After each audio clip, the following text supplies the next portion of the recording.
महाराज जी, मैं पुलिस में थानाध्यक्ष के पद पे मेरठ में नियुक्त हूँ। मैंने अपनी पूरी नौकरी में बहुत इनकाउंटर किए, जिसमें मुझे बहुत सम्मानों से सम्मानित भी किया गया तथा राष्ट्रपति वीरता पदक भी मिला।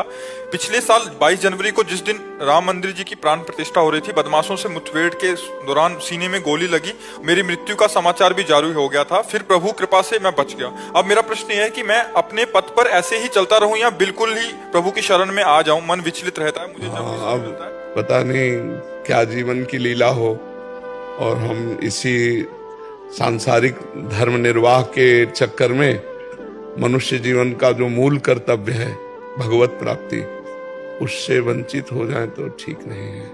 अगर आपका मन आपको साथ दे तो समय निकालिए अपने जीवन का भगवत प्राप्ति के लिए। कितना समय दिया? 32 साल हो। 32 साल, बहुत समय दिया। कोई नशा तो करते नहीं हो? बिल्कुल नहीं, कोई नशा बिल्कुल करते नहीं। बिल्कुल ठीक है। तो क्या हुआ कि महाराज मुचकुंद जी गुफा में सोए हुए थे। हम इसमें आपको उत्तर दे रहे हैं। तो काल यवन के द्वारा भगवान को जब ललकार मिली तो रण छोड़कर भगवान भगे, काल यवन को पीछे दौड़ाया। मुचकुंद जी जहां गुफा में थे वहां ले गए और अपना पीताम्बर उड़ा दिया।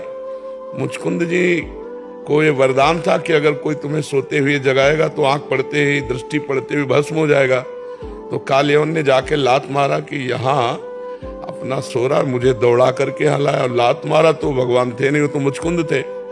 मुचकुंद जी ने जो ही आंख तो भस्म हो गए। इसके बाद भगवान वासुदेव आए, श्री कृष्णचंद्र जी, पूरी वार्ता हुई।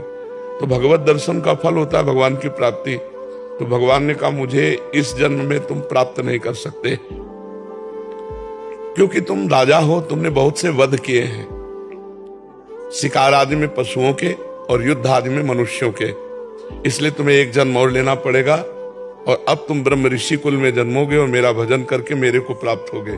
तो वही मुचकुंद जी नरसिंह मेहता जी के रूप में जन्मे और महान भक्ति करके भगवान को प्राप्त हुए।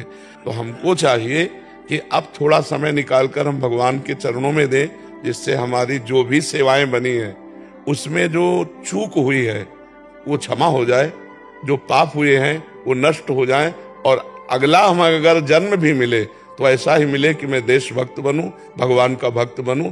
अब हम इसके नीचे न जाएं, मनुष्य योनि के नीचे न जाएं, जो अन्य योनियां हैं उनमें हम न जाएं। इसलिए आधा जीवन तो लगभग दे ही दिया भारत को, अब भगवान को दे दीजिए।